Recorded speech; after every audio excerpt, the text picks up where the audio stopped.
Okay, good morning, everyone.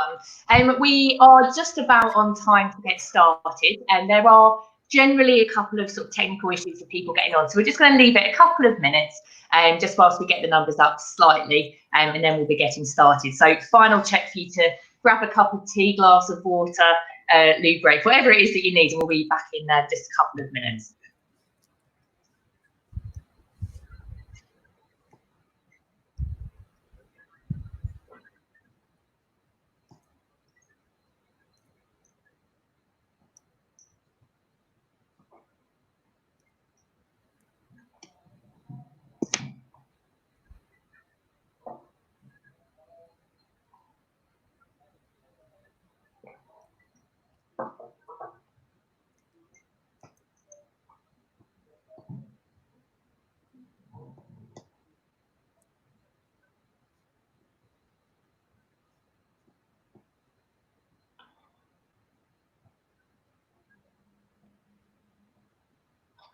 Okay, folks, hopefully that's enough time for people. It's slightly awkward doing that, especially when it's super quiet in my house and all I can hear outside is the birds. But there you go, quite a nice setting and a different one, I'm sure, for most of you today. So good morning and welcome to everyone, especially our lovely speakers that you can see on the screen here. We have Merlin from OPCW, who's going to explain, for those of you who don't know what they do, and he'll be explaining that shortly, and also Simon from Web Onboarding, who are also our lovely event partners for this session.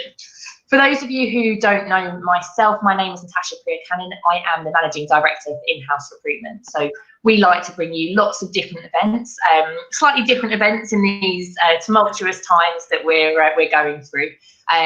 But if you have any questions or anything else around in-house recruitment and some of the events that we are running, do feel free to give me a shout afterwards.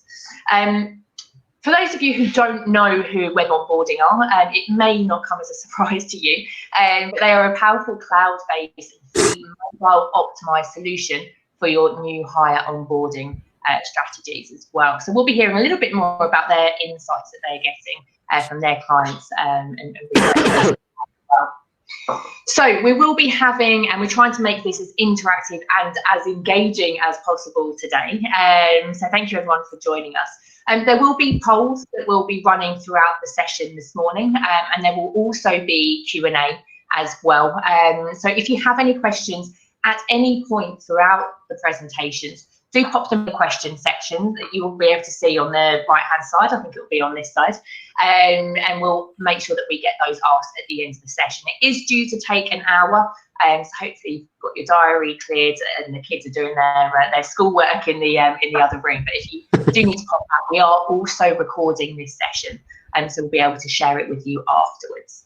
I do believe that we should have Merlin, who's going to be presenting next, but as is the way with internet connections currently, especially with home bandwidth, it appears as though Merlin, I don't know if you're still online, but your camera has been switched off. But hopefully we can still get you to present. Should be okay. Can you see me now? I personally can't see you, but if you're able to get the slides up, then and then I think that would probably work. If not, we'll hand over to Simon to start, and then we'll come back to you hopefully when the bandwidth might be a little bit stronger. But see how you get on. I was going to say I can see you, Merlin, as well. So yeah. Okay, it seems to be switched on here. So I think there's a few people in the feed are saying they can see you too. So I think we're good. Johnny, Anna. Okay, thank you very much. Okay, let me just share some stuff with you. Okay, can you see the slide as well? Anyway, thanks for joining in, and thank you, Natasha, for inviting me to. Thank you, Johnny, to have a short share our experience in terms of what we do with onboarding. I'm the head of talent acquisition for the OPCW. That's the Organization for the Prohibition of Chemical Weapons. And my aim in the 15 minutes or so that I have is to share a little bit what we're doing in terms of our onboarding, what the challenges were that we faced, and also what we're trying to do looking forward. So hopefully helpful information for you out there, and do feel free to ask questions. And as Natasha said, I will be having also two sort of poll questions to get a bit of a feel from where you're coming from. Okay, a bit about the OPCW before I kick off on the onboarding story. For those of you who don't know, the OPCW, the Organization for the Prohibition of Chemical Weapons, it's based in The Hague, the Netherlands, and we are basically the implementing body of the Chemical Weapons Convention. So it's the OPCW's vision to have a world free of chemical weapons. And in short, what we do is we verify the destruction of existing chemical weapons stockpiles for member states. We try to assist in terms of cooperation, capacity building, the peaceful use of chemistry. So we're really sort of the repository, yes, right word, for the knowledge when it comes to CW. And in case of a chemical weapons incident, which unfortunately we have to say in the last decade has been re-emerging, we're there to support our member states. So that's in short what we do. Now, we do this for the 193 member states that we have. And the reason I'm mentioning the number is it covers about 98% of the world's population. And it's my job, together with my other colleagues in HR, to also recruit people and to onboard people from as wide a range as possible. Now, there are challenges there to get people from all these countries. So admittedly, I think we're around 90 different nationalities at the moment. But I think the crucial difference here for you as an audience to understand is, and you might have similar issues, is that it's not necessarily that we're recruiting, like normally say that you're in the UK and you recruit somebody with a different ethnic background, if you like, if I can put it that way, that comes to work for you. They still are fairly assimilated, or they are fully assimilated with the UK culture. In our case, we bring people that are coming from the African region or Latin America, just as an example. And they might not have necessarily worked in a European or international context before, maybe a little bit, but then usually more in their own region. So they really come with their own sort of belief system and their own background to work with us, which makes the onboarding fairly crucial to get people into sort of the right frame of mind. So when we started our onboarding journey, I mean, of course, we always had onboarding in place, but it was also before it became more fashionable, or when we sort of started to underline more the importance of onboarding, was that we felt that we had to do something about the effectiveness of our communication. Typically, we were still using like sending emails, calling people, nothing wrong with that. But what we noted was that different people got slightly different information now and then, which, okay, admittedly should maybe not be the case, but that's just how it works. So we felt, okay, this has to be really more streamlined. And the other thing is, we wanted to make sure that at an earlier stage, people would sort of understand and embrace the culture of the organization. So these were basically the two things that we were focusing on. And sort of the journey that we then embarked upon was, okay, one thing is realizing to capitalize on the onboarding momentum. And what I mean with that, I'm sure most of you are familiar with this, is that research has shown that, you know, when people are given their offer letter or their contract before they come on board, they're most sort of receptive and they're really open to the new employer. They want to engage with you. They want to know stuff. You know, that's what happens. And if you sort of keep it boring and flat, then you kind of lose out on that, and you also miss opportunities to do stuff. So we wanted to improve there. Again, also, okay, you have to communicate all sorts of things, but when is the best time to communicate it, and how do you bring this into a nice process flow? And as I alluded to earlier, how do you embed this culture awareness within your tool? So these were the things that we were looking at, and later on you'll see, okay, we've chosen to use a certain platform, which we use an onboarding app, sort of as the backbone of the process, which really helped us sort of streamline it. But it can also be a web platform, it can be all sorts of things. But I think first message here, I guess, is find something perhaps that helps you sort of streamline your process and also give you a very sort of robust overview where you are in your process. Okay, that leads me to the first question, and I know, Natasha, if you can put it up, because I'm just curious to know a little bit from your side, to to see how you would rate your onboarding experience overall, just to get a bit of a feel. I mean, I can say something about mine, but I'll give you 1 minute or so if you'll be so kind to just give us a bit of an example. Okay.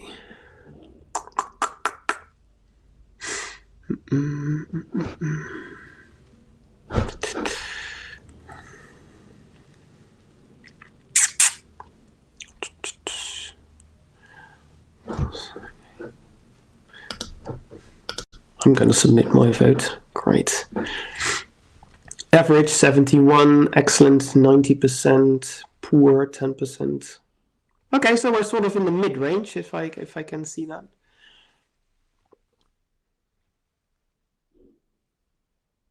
Yeah, thank you for answering those. That's really good. Sometimes once you've revealed the results, they dramatically change, which is always quite interesting. But it seems to be pretty stable on that one. Yeah, I think so. Average is whatever that means. That's my fault, of course, putting that word down. Room for improvement, maybe. Yes, right. But average, okay, let's say, yeah, it's okay, but more could be better. Okay. Well, that's what I put down as well. I mean, there was some information. It wasn't always consistent, if I speak for myself. Yeah, so, but especially, I think, speaking for myself, I think we were sort of really missing out on the engagement part. Okay, moving on, also in terms of time. So how did we approach this whole thing? And I don't know, this might be helpful for you. What we did is we really did some sort of a board game. You can see a bit of an example here on the slide, where we really went through the whole onboarding process from, let's say, the minute you tell somebody, okay, you've been selected for this job, up until the first few months into the organization. And we really started to say, okay, so where do we want to put certain elements? And okay, we worked with an outside company to help us a little bit, so there were prepared cards, but we also had blank cards, so we could fill out stuff that we thought is more like specific to what we do. And the reason I'm mentioning this is because I felt it was very helpful to sort of really streamline your thought process. Okay, so we have this process in place already, but how can we make it more effective? Again, where do we put which steps? How is that going to be, enhancing the effectiveness of the onboarding? So sort of this process flow was very helpful, and it really made us discover things that we hadn't thought about before, like thinking, okay, if we tell people about, I don't know, okay, it's a bad example perhaps, but schooling, at a later stage, that might not be such a good thing because a lot of people are moving from abroad, so they will really want to know about all the schooling opportunities. Then again, how do you communicate that best?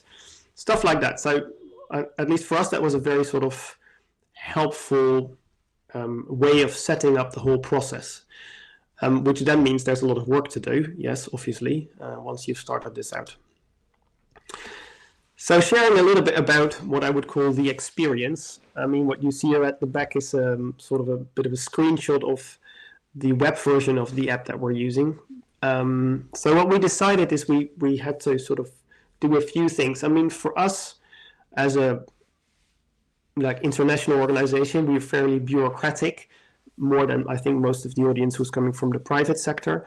So we have to communicate loads and loads of paperwork, rules, forms, blah. So that was always the boring part. So yes, there's a bit of that starting off with, but also it starts off, let's say, speaking about, okay, how do you make it more engaging? We created a video, for instance, where you can see everybody saying welcome. We've invited loads of staff members. We made a short film. I think it's 1 minute, or a little than 1 minute to sort of make it a little bit engaging. Okay, these are the people that are going to work with you. Then explain a lot about the organization. Now, when you've recruited people, obviously they've researched the company, you would think, which I guess they did. Otherwise, they wouldn't be getting the job. But there's still much more to say about what we do. So you give them more insightful information about where are they going to land. And this is also the place where we started off with saying, okay, we want to communicate more about the culture. And what we also did in there, and I think this is a helpful tool, you can, for instance, think of making games and stuff, and we build it into the app, but you can do it different ways. And the reasoning behind it is certain things that we find crucial information for people to take on board before they come working on their first working day. We try to make little quizzes around it so that they really have to sort of rethink that information and try and with hopefully the result that they'll remember that on their first working day. Feedback so far that we're doing has shown that that's really working for us. So, but it also makes it more interactive and fun. Now, one thing to understand is also that in the whole process flow, we've decided certain things will be available at certain points in time. And normally you might send people emails at a given time or whichever way you do it. So we decided through automation, which was one thing that I very much wanted, that based upon the date that they're coming on board, certain information gets unlocked as we think is important for them to know. So fairly soon they get to learn about the country that they're going to work in. We've built loads of information around that, because what we felt is that's actually one thing that, we've noticed from people coming on board. They really, really want to know, okay, moving to the Netherlands, what is the country like?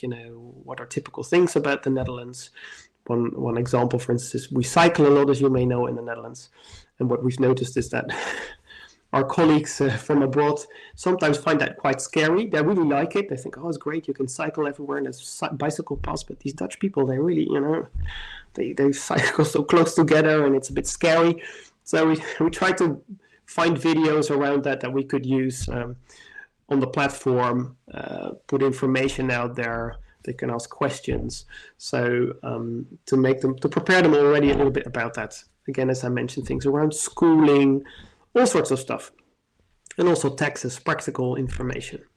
So that's something that we felt is important for them, and which I can also see now that people really appreciate. They come much more prepared to the country, which takes away a large burden of what you're doing, because normally people would have to spend, when they start, again, loads of time on, getting themselves up to speed, and now they have to find a house and they have to do this and that, and they still have to get on board all this information, and we try to take that away in an earlier stage. Now, there's loads of paperwork. As I said, you can see that prepare yourself, which is there's chapter 4, is basically something that we try to do a few weeks before they get there. So, okay, this is what you need to bring on your first working day. This is the stuff, that will be typically asking of you. So again, but do it staggered. And I think the reason behind that is to keep people engaged, because if you sort of throw all the information at them at once, they might lose themselves in it, is at least the experience that we have. So if you give it in small chunks in an organized manner, and every time with a little, twist, you keep people more engaged with what's happening, and you keep them also connected. We use push notifications. I mean, you can do, I don't know, if you use a different platform, I guess there's different ways of doing that. But giving them the information in a continuous flow, not overburdening them, but, keep them engaged a little bit. Now, one thing might be interesting to know is the thing that we struggled with from our side. We're a very formal organization. So the way of communicating also had to be a bit engaging, and also taking on board all these different cultures. I mean, okay, what are you going to do? Now, in our case, the working language is English. So, okay, that makes it a little bit easy. But we did feel like, okay, let's say officially we're using British English. You might be impressed to hear that.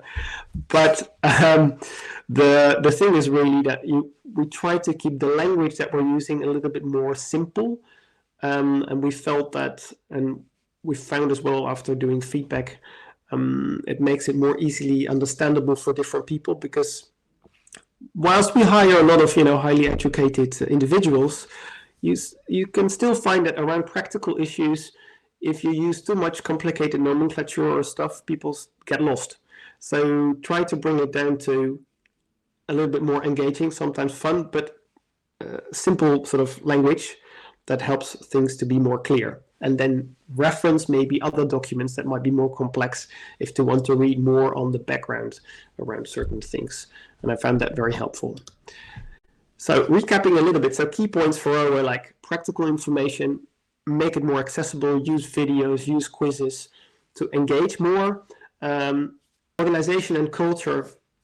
Okay, I said already we try to use a little bit these quizzes to reinforce certain thinking. But the other thing that you will see in a future slide coming up is the thing that we think is going to be very helpful, and we're still working on, to be honest, is to embed like training that people have to do that is mandatory, for instance, for their probationary period. Think inclusion and diversity, code of conduct, typical stuff that we have, to already do bits of that within the app, or at least within the learning environment. Because again, people are open to take this stuff on board. So to do it whilst they are preparing themselves. Don't overload, because people have jobs at the same time that they have to sort of round up, but already give them bits and pieces so that they get up to speed with what you want them to learn. Again, what I said, preparing for the new home country.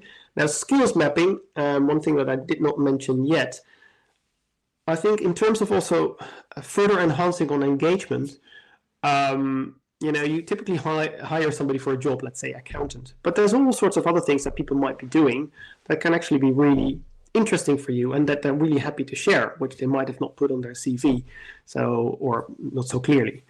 So maybe they're very good with, project management, they have international relations experience, and that would very well fit into other projects that you're doing that might not necessarily be part of the unit that they work in. For us, that's important because we try to build a more, let's say, integrated organization. We typically are fairly siloed. I think some of you might recognize that.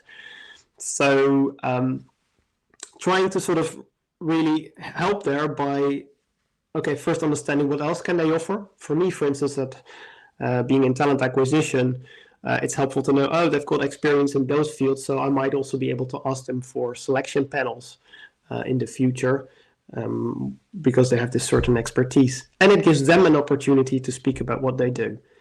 To that last part, throughout the whole process, we always try to stay in communication. Yes, obviously we call them and we speak with people, so it's not only through an app or stuff. You have to also literally talk to people, and also give them the opportunities to give constant feedback, so that you really try to keep this flow of information going. And the other thing, again, give information about stuff, what happens in their first week. Typically the whole onboarding process, we have at that point, we have a lot of courses. We do an onboarding day, so and then people from the whole organization present basically the different divisions, so people get much more of an insight. Okay, what are these people really doing? And there's loads of interesting things to tell people about the work that happens and things that happen behind the scene. For instance, we have a laboratory where all sorts of stuff happens that, if some people work in procurement, that might be very interesting for them to learn much more about what happens there.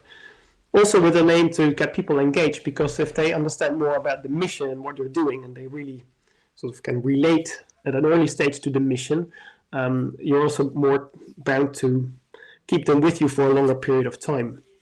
And this extends into the first months of them working for you. Okay, one other question from my side. Maybe you could, I think we were thinking of just doing this through the question bit, because I couldn't do a word cloud. So could you maybe tell us, what you would consider changing in your onboarding practice? What would be the first thing that you're really after? Okay, I want to change this, or I want to improve here, just to give us a bit of an idea. Yeah, so if everyone could just put their thoughts on the question, so literally just on the right hand side, just type in what it is that you'd like to change, and then I can read them out, and also Manny can read them as well.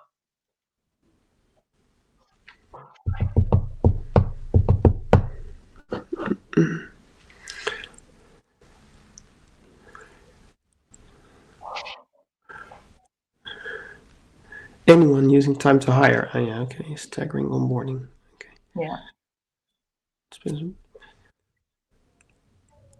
Oh, yeah. Yeah, I find that that sort of staggering the process, phasing the onboarding process is really helpful. It helps a lot. Yeah. It also helps you, to be honest. Comms also seems to be quite a big one. I don't think that's necessarily just onboarding, but yeah, always comms.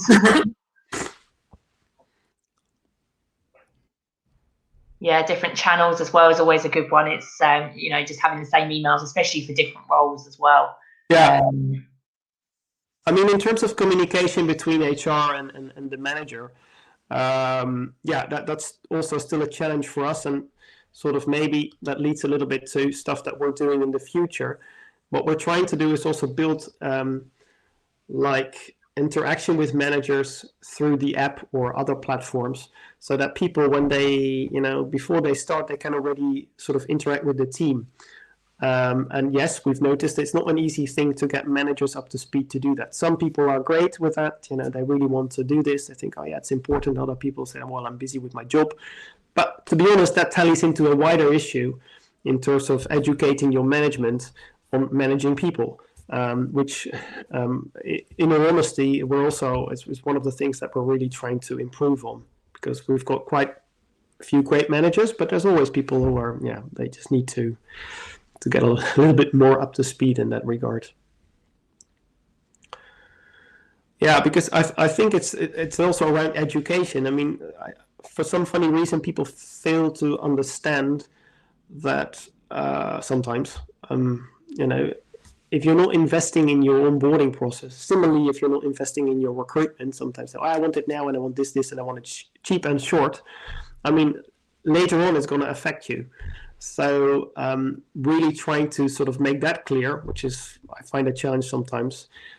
In our case, we sometimes have to resort to more statistical approach, I guess, because we've got a lot of tech people that like numbers. and then the soft skill issue is a problem sometimes. I know I'm stereotyping here, but it's a bit of a reality. That you sort of try to really educate them more in that area and say, look, if you invest in it now, that's going to help you down the line. Keen to often effective. Strong engagement for onboarding, getting environment. Yeah. Cool stuff. Well, maybe Simon also can pick up on this stuff later, wrapping up a little bit to give him time. So a few more things for the future. The other thing for people to come on board is link them with a buddy, if you like. So people that they don't necessarily have to be from the unit that they're going to work in. They can be from some other place. It can be the same cultural background, same country where they came from, or whatever we think is going to be effective.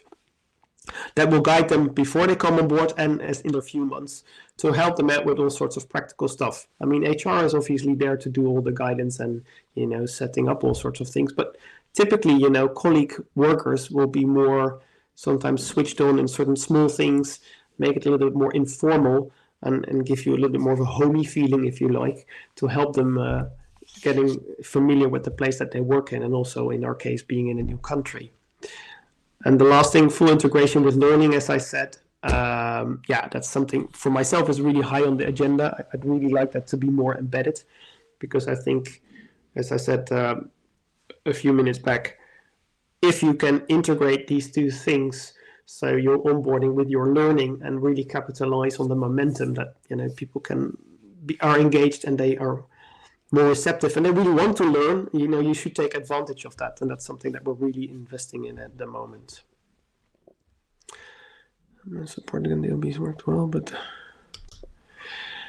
I don't know, Natasha, how you want. I mean, I can answer some questions now. I can do it in the end and maybe switch to Simon now. What would you prefer doing? Yeah, no, thank you very much, man. That was really insightful. It's quite interesting to see people's thoughts as well. So if we were able to bring Simon on, who might be able to answer some of these questions as well, that would be great.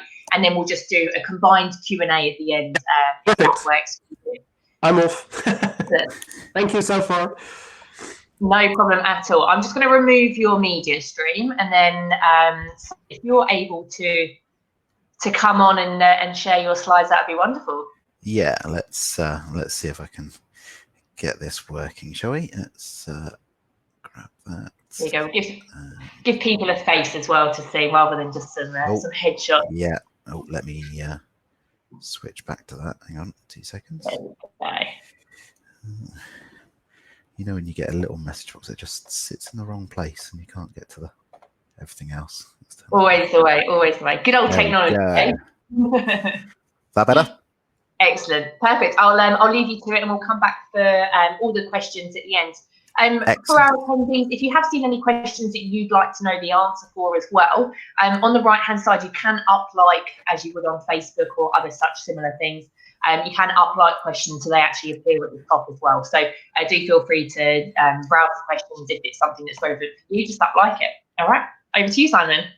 Excellent, thank you very much. So hopefully my my slides and everything are coming up there. We'll make sure that the process works in a second when I try and click through some of them.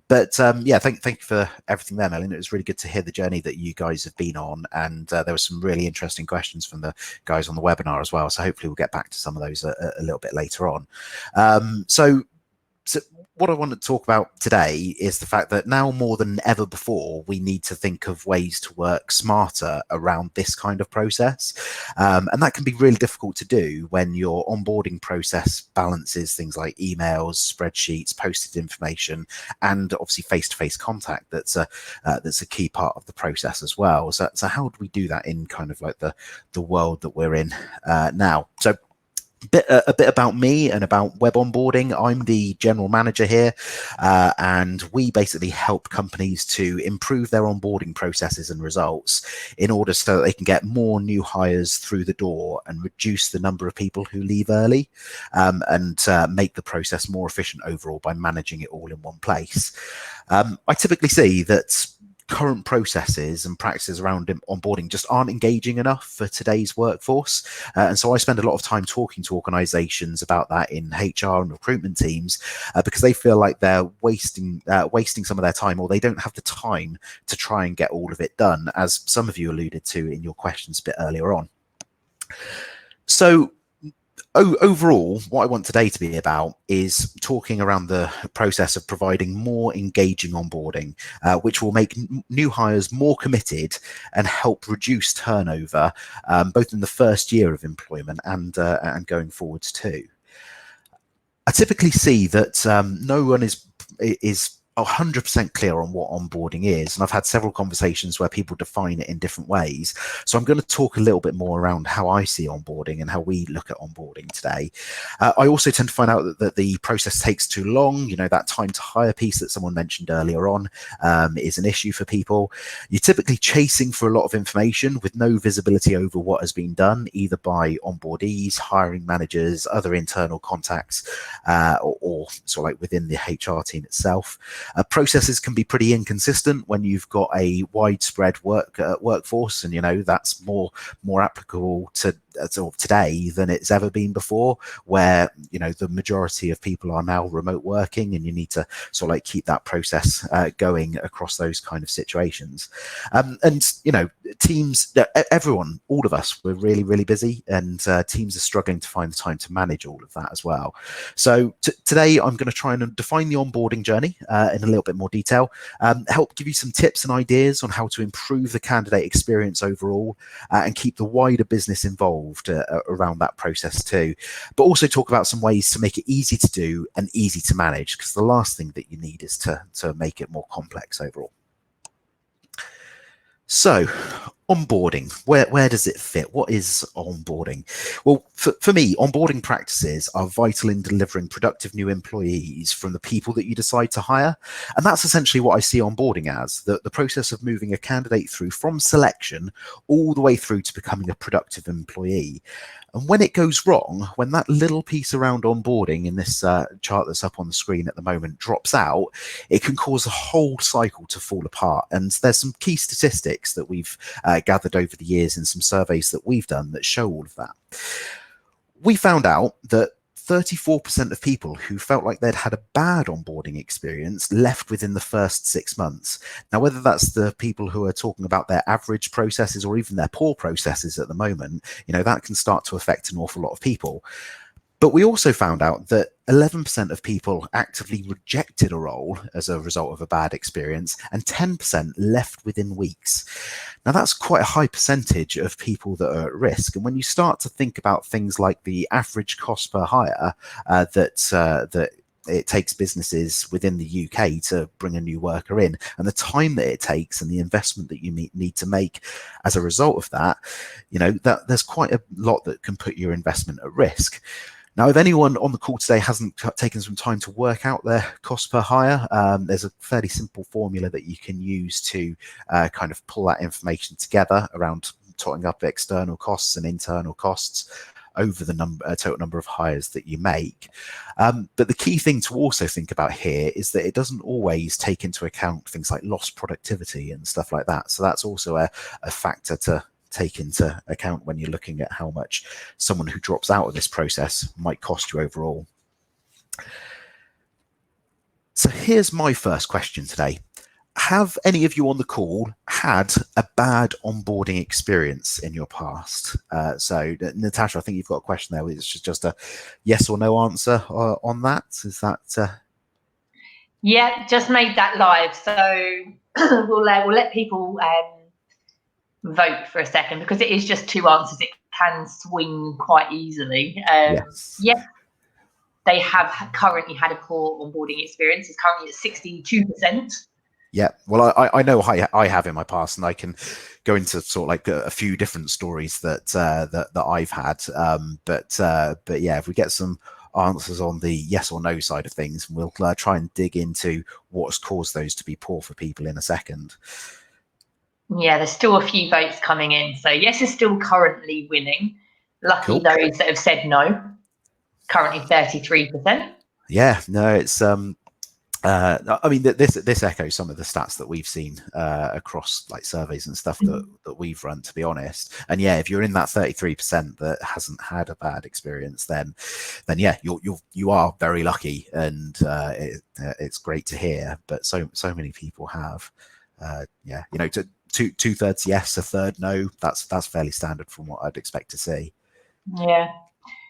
Do you want me to go on to the next poll? Yeah, let's pull up the next question. So let's think about what caused that to be. So for the people who said, yeah, yes, you'd had a bad experience, why was it a bad experience? You know, what was it that that caused the issues? And you know, so for some of you, there might be more than one of these, but feel free to pick the either the worst one or the biggest issue that you saw.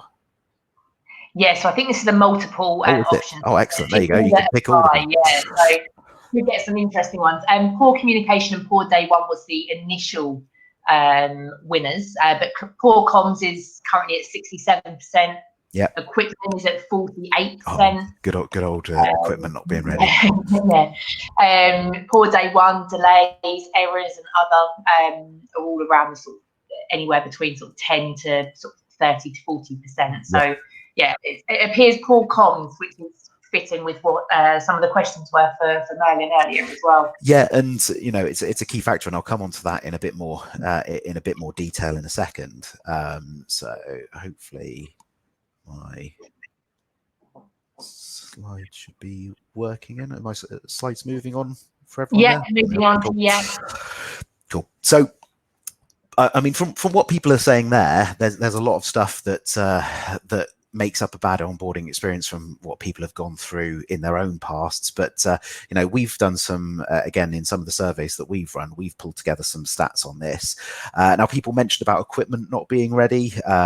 You know, we actually found that we had about 46% of people saying that they'd had a poor onboarding experience overall, but equipment not being ready was fairly popular.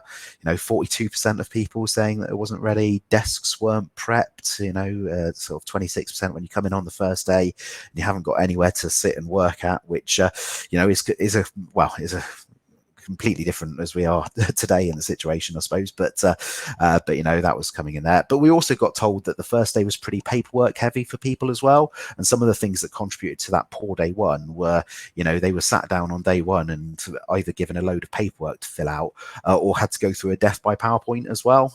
You know, 71% of people told us that stuff that could have been done before day one wasn't completed, and so they were sat there doing those boring form filling processes, when actually, like Merlin said earlier, they want to be engaged in the process. They want to be coming in and being integrated into the role. That's the reason they've chosen to take these jobs.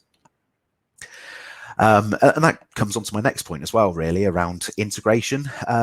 when we ran a survey and asked the question about how quickly people felt integrated into the business, only 19% of people said they felt integrated into their businesses and teams within 2 weeks, and that only rises up to about 40% after week 4. And this is a really risky time, because if you're not engaging people at the point when they should be the most excited about things, then you're at a massive risk of those people being the ones that drop out and make those percentages of people who either don't turn up for their first day, or they leave fairly early in their employment and give you those rehiring costs. There were some other things that hindered integration that we saw as well, including sort of poor induction processes and poor training processes as well.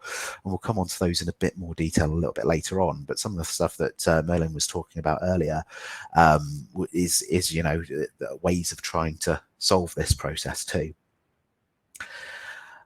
So I guess my overall question, and this isn't something that you need to answer right now, but just maybe have a think about, is to sort of like, do you know what currently isn't working in the process? So for those people who said it was average, or the people who said it was poor, what is it that's causing that at the moment? What specifically is falling down?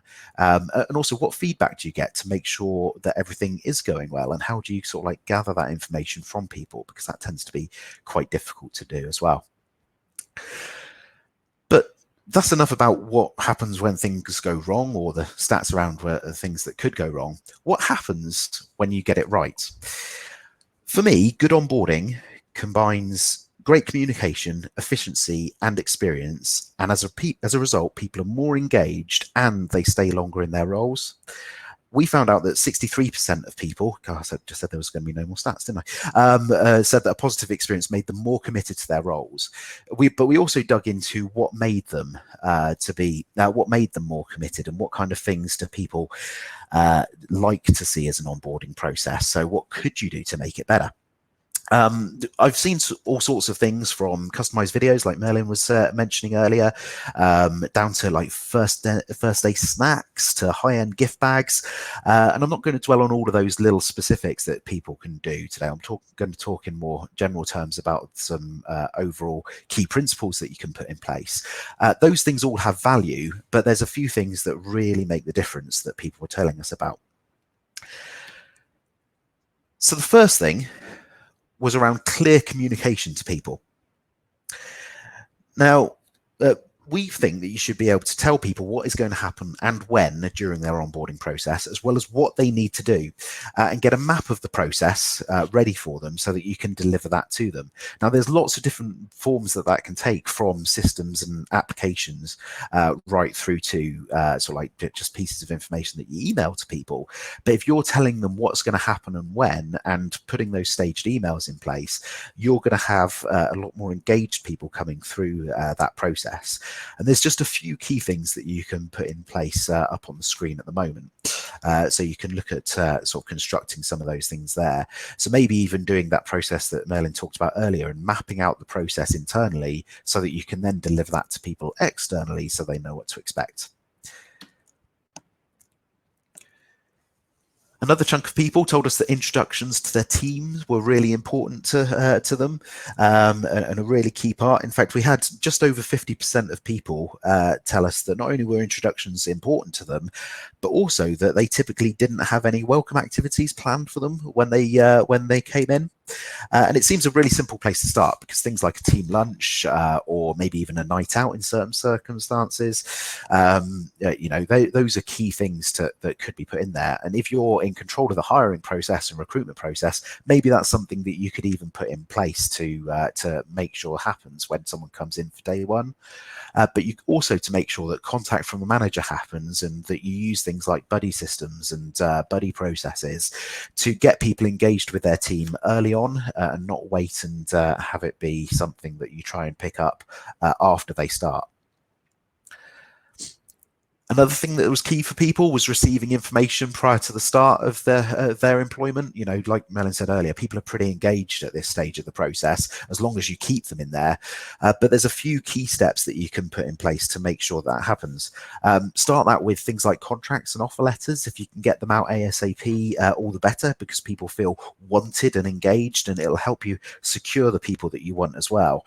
But you can also send things like policies and other information ahead of day one, whether it's procedures, welcome emails, information about the country that they're going to, like Merlin said, schooling, all kinds of things can be put in place there to make sure that people are sort of receiving the information that they want to know prior to the start.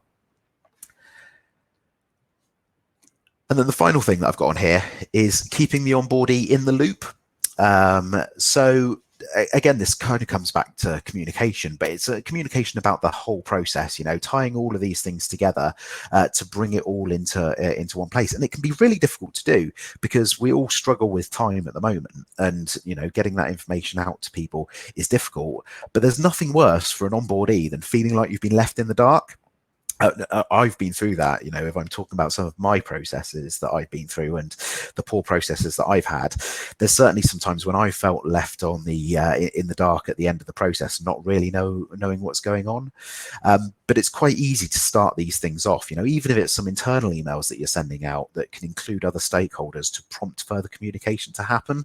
There's lots of easy ways to put some of these tips and everything in place.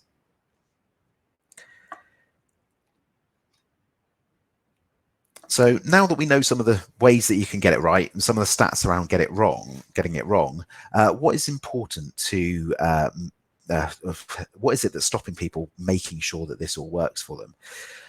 Some recruitment teams might think it's down to people not pulling their weight with the points that I've already made, but I think, like I've mentioned a couple of times, is that the biggest factor in all of this is having the time to do it. A slow onboarding process means that candidates are looking elsewhere. Excitement about a new job peaks at the point of offer, and if they're not kept engaged, gradually dips down over time and before picking up again before the first day. Although other things like nervousness and anxiety can easily come into play here because of some of the things that I mentioned earlier not being done and them not being engaged in the process. And what happens when that excitement dips down and you aren't communicating, or they aren't getting information through, or they get a contract with errors, or a mound of paperwork that they have to print off and sort out? You know, that becomes an issue because people then sometimes decide not to start, and that's when we need to start talking about things like that we call non-boardees, or those people who don't start, the people who ghost in the process. And I want you to think about how many people do that to you during a recruitment and onboarding process. Not an awful lot of companies have stats on this, but from some of the studies that are out there, you can see that 84% of UK businesses have experienced people ghosting during the recruitment process, with 31% estimating that costs between £2,000 and £5,000 per hire that does this to them. And again, that can all be down to the engagement that you've got with this within this stage of the process. Sometimes people don't think it's a big issue. They don't think that it affects them as much as it does because the stats are difficult to get to. But when we dig into it, we often see there's a bit of a black hole that those people disappear into, because they don't get classed as leavers. You know, they just get classed as people who don't turn up for day one. And, you know, so a lot of people don't have the stats on that. But if you start to put some of the information and tips that I've mentioned before in place, that'll start to help with it. But again, it becomes difficult to do because I missed that step. Okay. Because 66% of HR teams are still relying on paper and manual-based processes to manage onboarding. And that means that the process will be slow, inefficient, and prone to errors. There's no tortoise and hare story when it comes to employee onboarding. It's currently a candidates market out there at the moment, so everyone's fighting for pretty much everyone. And, you know, that's changed a little bit with the situation that we're in at the moment, but there's still industries where people are fighting for everyone that they can to make sure that they're the first to speak to them and get them in through the door. Add on to that all candidates are on the go. You know, if we're talking especially today in the situation that we're in, everyone is on the go. Everyone wants things to happen pretty instantly if they are getting a new job offer, and they want to be able to do it remotely as well so that they can process everything through. And paper-based processes are never going to be able to achieve that. We're in an age where you can send a video around the world in seconds. You know, I'm talking to people right across the country right now from my kitchen to send this information out to you. But paper-based processes are never going to be able to achieve that kind of velocity.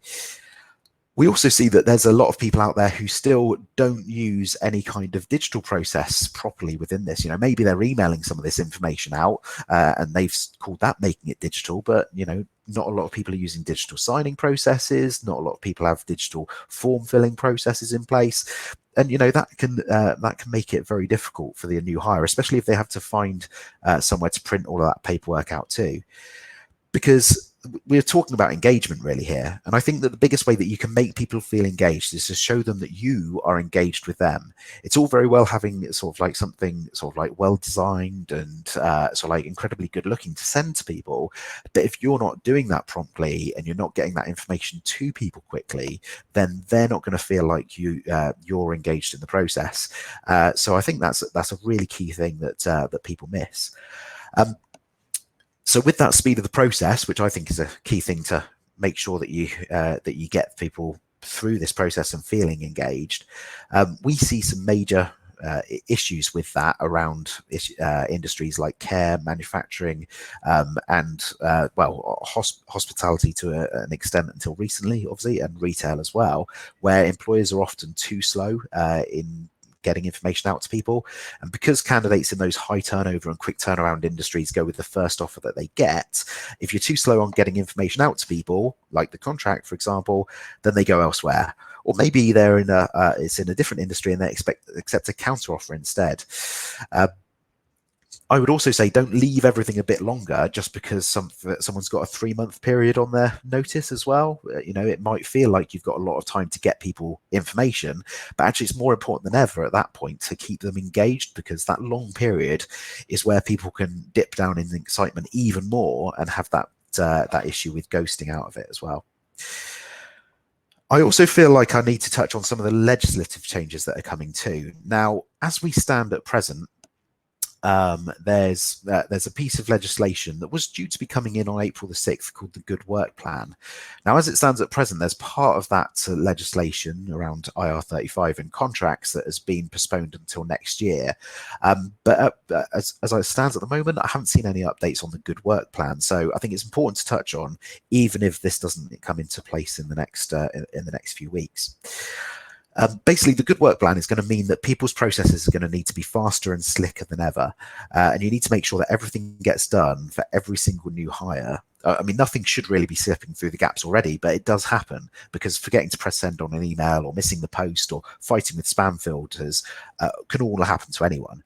But none of those are going to be a good enough excuse in the future to not do this process, especially around information on contracts. Because basically what happened, there was a report that came out that said that businesses know what worker rights exist and what terms and conditions they're offering to people, and that they should be able to get that information to people quickly. At present, you've got 2 months to get people something called a written statement of their employment, but now, or once this comes into place, you're going to have to get that to people on day one. So that 2-month window is going to disappear. And there's a few additional things that you're going to need to make sure are included on that. Now, this can be a contract that you send to someone and a contract that you get to them before day one. But for me, this should be good practice anyway. This should be something that everyone is adopting, and no one should really be taking advantage of that window to sort of like keep information from people. But I think it's important to have one eye on this, because if you don't have the processes in place that prove that you can get this information to people, then you might come unstuck with that at some point later on down the line. And the last couple of points that I'm going to make here. One of them is around visibility, because it's all very well putting a lot of this stuff in place and taking into account the changes and everything that are coming, but how do you make sure that everything's happening for everyone that's going through it? There's a lot of things that are involved in onboarding people into a company. And could you put your hand on your heart right now and say that you know where everyone is within the process right across the business? With the situation that we're in right now, it's going to be more difficult than ever to do that. You can have all the spreadsheets and everything in place to make sure the process is followed, but how do you make sure that that stays up to date? How do you control what is being done? It's hard enough to do at the best of times, but if you're suddenly out of the office for a period of time and you can't go and chase Bob in IT to see if a new laptop has been ordered, then how much tougher does that become? And how can you make sure that all of those processes and good practice that you put in place are followed by everybody? Regardless of what we have going on right now, if you're centrally trying to manage the process for regional branches or offices or even just remote workers, it becomes really tough to do. And it's important to make sure that you have visibility over that entire process to make sure that things are done, because as we saw earlier, if you let these things slip, the percentages that are around people not starting and the costs that are involved in that can be massively detrimental to a business. You can use things like shared spreadsheets and project management tools to have some oversight. You could also run things like feedback sessions from people who've gone through the process after they start to reactively identify areas where the process might fall down and pick out the mistakes that are made and put pieces in place to correct them. But what I want people to focus on is really looking for constant improvement of the process to make it better for everybody. So how do you solve a problem like onboarding? Well, traditionally, people have looked at a few different ways of going about it. Either, the first approach, like I mentioned earlier, is just to email everything, but that doesn't necessarily work because it still takes the time to create and check every piece of information. You can still have the errors and everything going through there, and you still have to chase everything down as well. So what I tend to see then is people start to look at different systems, whether it's to manage offers and contracts or to get people to fill in forms, all kinds of different ways that people have to start to remove some of these pieces out of a manual process and start to gather that information electronically. But the problem that I tend to see is that people start picking at this like they start treating it like a leak on a cartoon boat. So if you think about those cartoons where someone's on a sinking ship and there's a leak that springs up, someone puts a sticky plaster over it and it stops that one, but another one springs up somewhere else. Because typically they're just trying to fix all of these little things to take the individual areas out of the overall situation for people. And what tends to happen then is that you end up with 5 or 6 different systems to manage this process and actually can't pull it all into one place to see what's going on for everybody. And it makes it very difficult then to manage that remotely because you're trying to manage all of those systems across remote sites, and you're just spending as much time managing all of those systems as you are just doing it on a manual process anyway. What I think is a better approach is to take an entirely holistic approach to the entire thing overall and actually look at your process end to end and see where the improvements are that could be made, and look at something that can incorporate all of those changes so that you can pull it in, a little bit like Merlin spoke about earlier. So the last question that I've got is, what's stopping you from delivering great onboarding? And there should be another poll and stuff to come up here just to finish us off with, Natasha, I think. Yep, I've just released it, so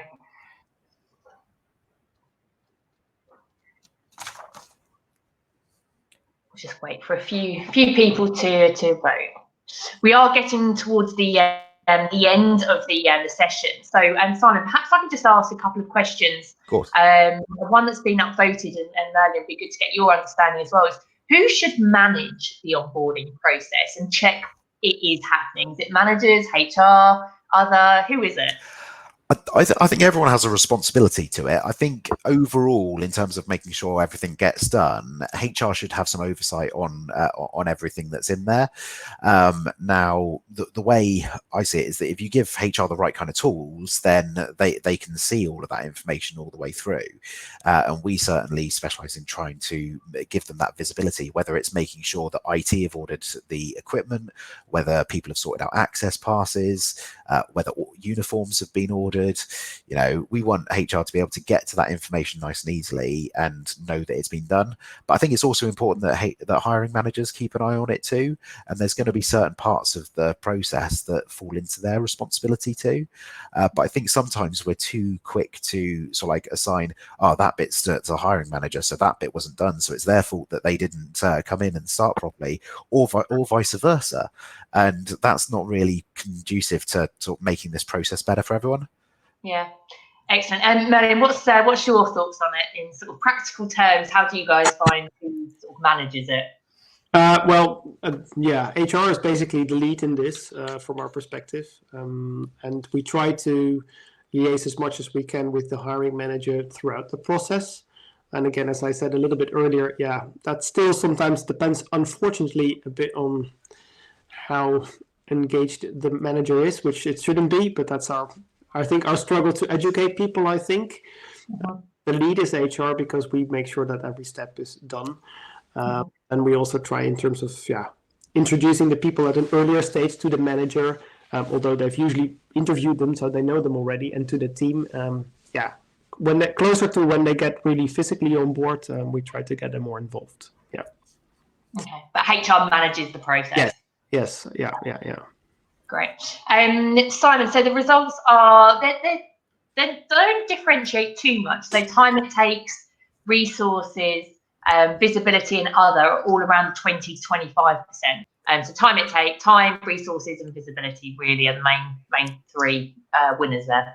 Yeah, that's fairly common. Even if you're trying to manage it across a few different systems or across a spreadsheet and a couple of systems or whatever it might be, all of those things are going to come in there because we're all stretched. Now more than ever, possibly. For and making sure that we can deliver this process well for people is really, really important.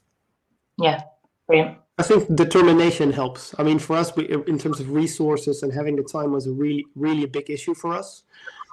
Selling the idea was one thing, but we were really determined to make this happen.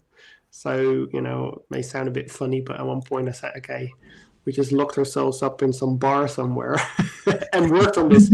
I felt if I stayed in the office, it was not going to happen, So we really went with a team and, spent days on end to do this. And that's what I mean. Just be committed.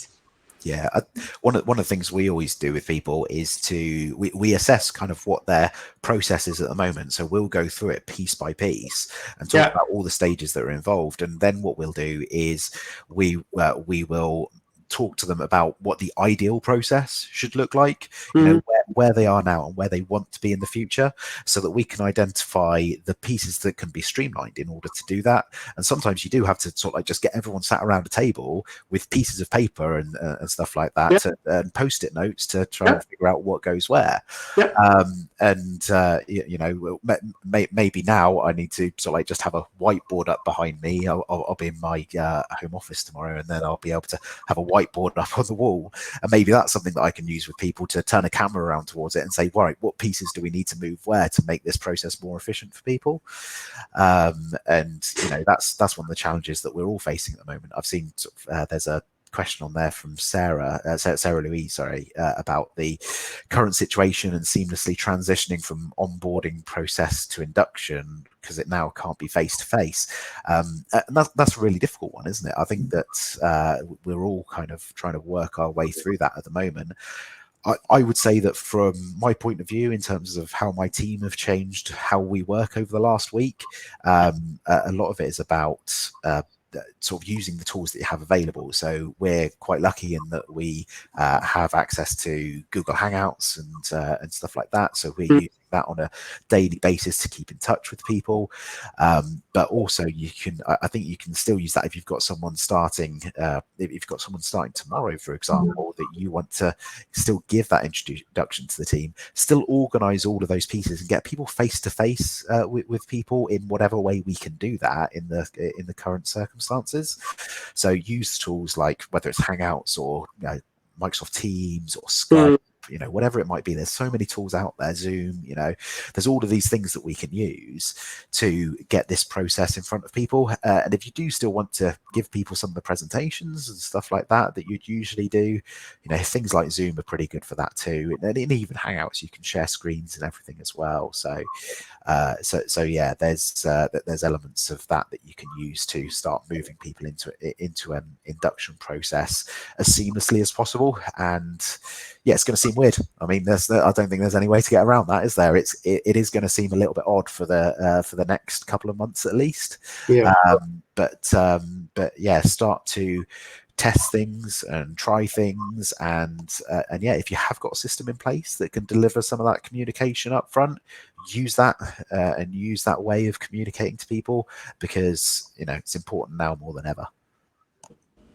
Excellent, thank you very much. Do you guys have, we are slightly over time currently, so we're just 5 minutes over, and conscious of people's teaching sort of schedules now that,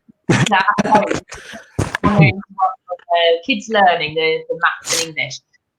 Do you guys have any sort of last thoughts, words of wisdom that you'd like to share with the delegates at all? Words of wisdom. Stay safe. No, I think, I mean, in terms of onboarding, maybe not so much wise words, but I think, once we decided to go on this journey, it really has brought us a lot. So speaking to what Simon said, it's really, it really pays off investing, I think. And it's also been lots of fun, to be honest. Yeah. It makes you look at stuff differently. It gives you different perspective on things. And I find it really rewarding that now we can really see this change, whilst we're still developing stuff and we're still not really there, but already we can see that people out, they come on board and they're much more like, wow, this is really helping us. We got structured information, blah, blah, blah. So people are really generally grateful, that we're doing this. I think that to me is a big reward, and it helps the business. So you basically, got to win-win situation. Yeah, it's. I'd echo that a lot. The feedback that we get from people who have gone through the system, and how just easy it was to manage their process. That makes a big difference to how they come into the business, and we get that feedback all the time.